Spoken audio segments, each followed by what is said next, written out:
In 1859, one of the largest slave auctions in American history took place just outside of Savannah, Georgia.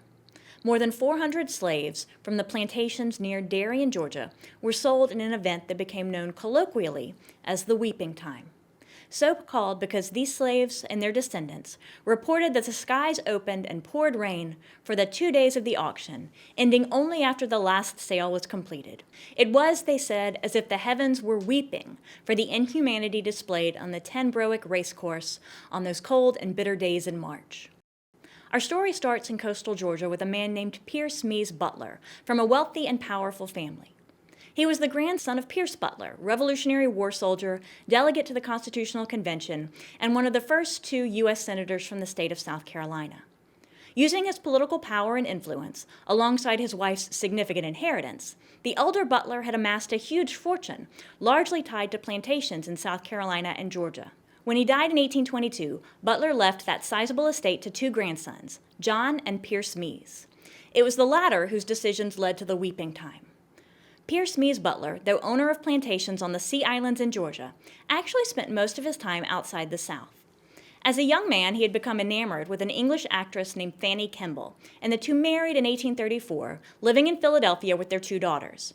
He only took his family to Georgia once, during the winter of 1838 and 1839, a decision that would have ramifications for both family and country.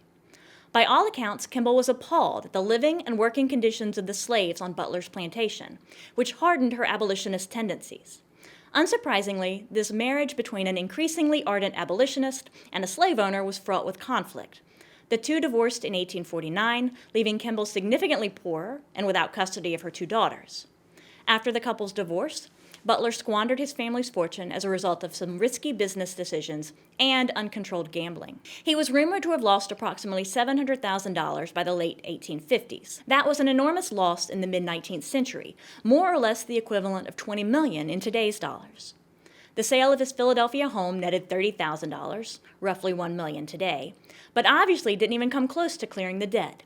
So, in order to avoid bankruptcy, Butler decided to hold a slave auction, the largest in U.S. history, in which he would put up 436 slaves, just under half the number on his plantations, for sale. He hired Joseph Bryan, a well-known slave dealer in Savannah, to handle the auction and began advertising the event throughout the South. Consider, for example, this advertisement from the Savannah Morning News, published on February 8, 1859. For sale, a gang of 460 Negroes accustomed to the culture of rice and provisions, among whom are a number of good mechanics and house servants, will be sold on the 2nd and 3rd of March next at Savannah by Joseph Bryan.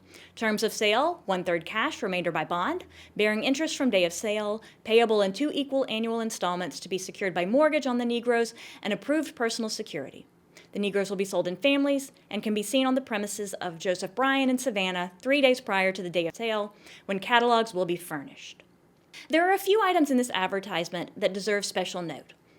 1. The sale was being conducted by well-known slave dealer Joseph Bryan. Bryan maintained slave pens in Savannah's Johnson Square and several offices nearby to conduct sales. The slaves put up for sale by Pierce Mees Butler would be housed in these pens for several days so that interested buyers could inspect them prior to the auction. 2. There were elaborate financial mechanisms in place to manage the sale of slaves.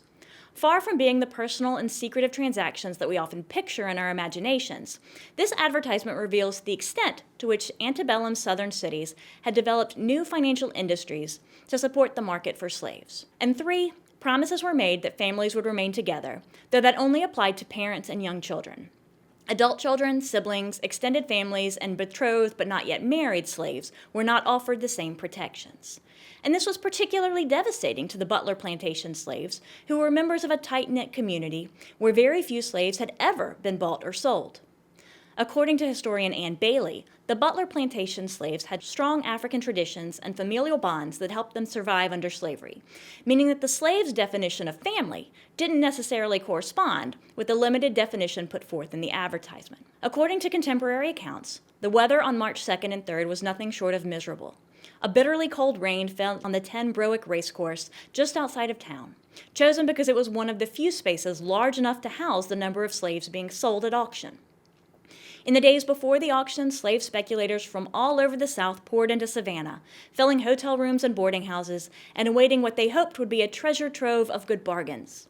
Among those who entered Savannah was an undercover reporter for the New York Tribune named Mortimer Thompson. Thompson posed as a potential buyer and then posted an account of his observations under the pseudonym Philander Doesticks. He writes, "For several days before the sale, every hotel in Savannah was crowded with Negro speculators from North and South Carolina, Virginia, Georgia, Alabama, and Louisiana, who had been attracted hither by the prospects of making good bargains. Nothing was heard for days in the barrooms and public rooms but talk of the great sale." Dostick's article also describes in detail the indignities faced by these slaves as they were held in stables, poked, prodded, and inspected by potential buyers, and then sold at auction.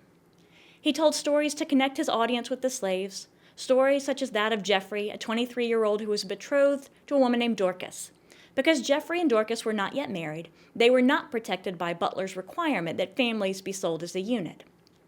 According to Dostick's account, Jeffrey begged and pleaded with his new master to purchase Dorcas as well, professing his undying love and promising that they would produce lots of strong babies to work for the plantation. He marketed her skills, calling her a, quote, prime woman, one of the best rice hands on the plantation, worth $1,200 easy, end quote. And though Jeffrey's new owner briefly considered purchasing Dorcas, she belonged to a different family unit. It could not be purchased separately. The slave owner was unwilling to purchase all 4 slaves in her family unit, in addition to Jeffrey, and so the 2 young lovers were left to grieve their loss. Dostick tells story after story of the suffering of these slaves, emphasizing their humanity even against the backdrop of a sale, and an institution, for that matter, that treated them as commodities. He writes, "The expression on the faces of all who stepped on the block was always the same, and told of more anguish than it is in the power of words to express. Blighted homes, crushed hopes, and broken hearts was the sad story to be read in all the anxious faces." In the end, approximately 430 slaves were sold during those 2 days for a total of $303,850.16. That's the equivalent of about $9 million today, and it was more than enough to pay off Butler's debts and return him to a privileged position of wealth and power. But it came at the expense of 429 men, women, and children, including 30 babies.